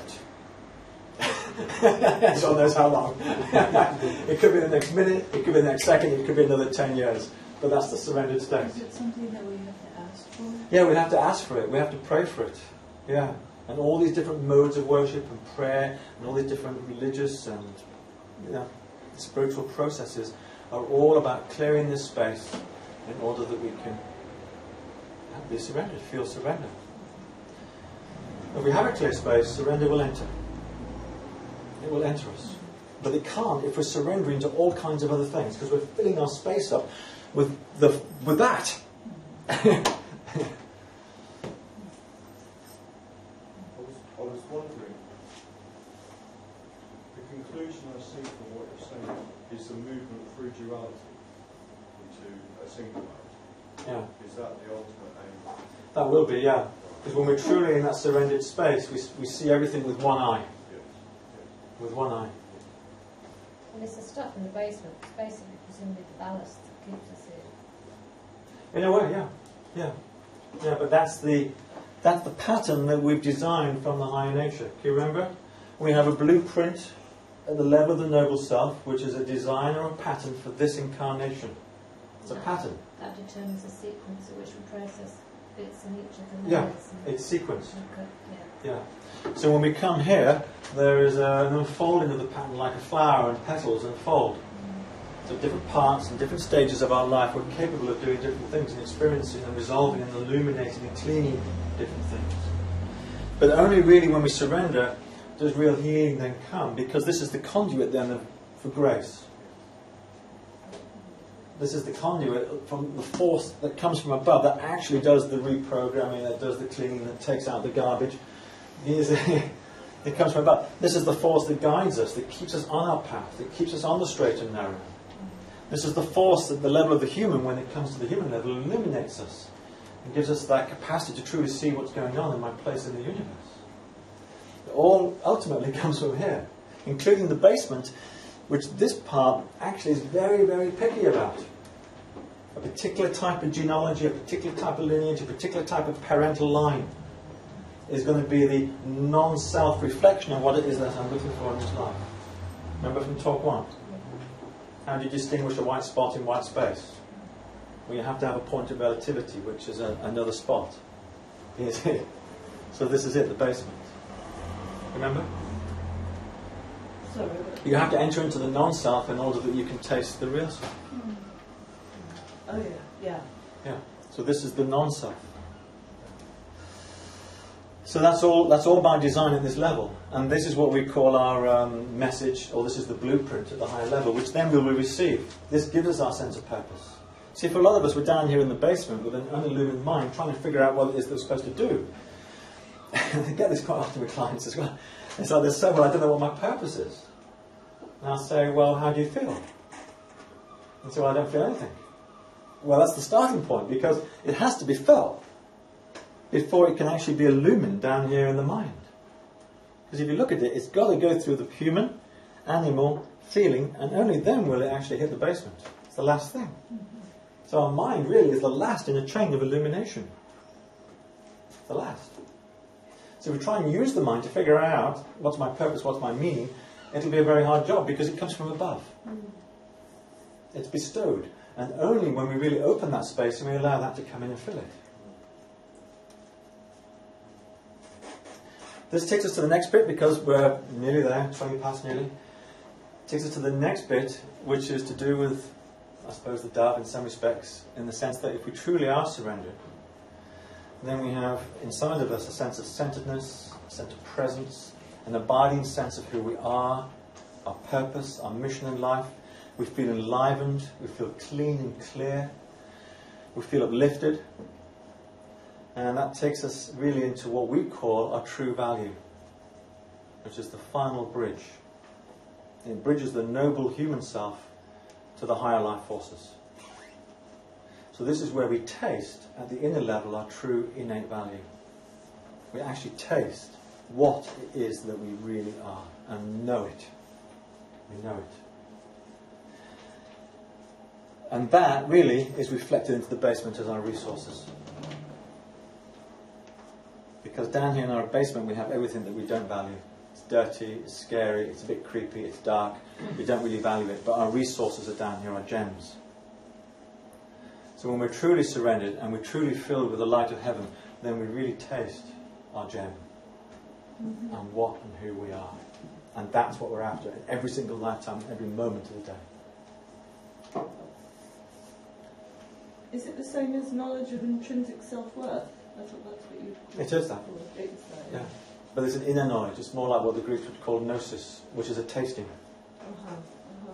It's a tasting. Because remember, we're not here on an intellectual journey as human beings, although that's a part of it. We're actually here to experience. So we're here to experience our true nature. And that's the tasting of it. That's the true value. We get that. And that's bestowed by the higher life forces, which are the forces that envelop and which penetrate from above. We're getting that in talk 3. So when you say about the gems in the earth, is that like an alchemical process? Yeah, we've done a full loop then. Have you noticed? Yeah. Yeah, we've done a full loop. Because you see, we're looking as a spiritual being not to evolve our nature. Our nature is eternally the same. What changes is our self-awareness, our consciousness of ourself. Can you see it? And that's what we would call a gem. When we taste our resources, when we taste ourself, then we value ourselves. That's true value. And if we don't value ourselves, then we will actually go for values in terms of external models and constructs. Again, we'll be looking for value from the outer world. You know, I drive a nice car, I wear a nice suit, I've got a good job, I've got 6 degrees. You know, it's the value that then society and the world then will bestow upon you, and you will want to go for that. But when we have that real value on the inside, that's a totally different experience. We know who we are for real. And then we can do all of that as well, because that's just fun, that's Leela, that's the dance of life. We're not doing it as a compensation, we're doing it because it's part of our guidance and we're directed to do that from within. As an expression of joy and love, as a gift to the world. Which is really different from the, I have to grab this because it's going to give me more meaning. It's going to make me a more worthwhile person, I've got to put, Whereas real value is effortless. It's like, well, this is just I'm just here to give. It's just an offering. It's just a gift. Yeah. Okay. Are we okay with that? Are we all happy? Thank you.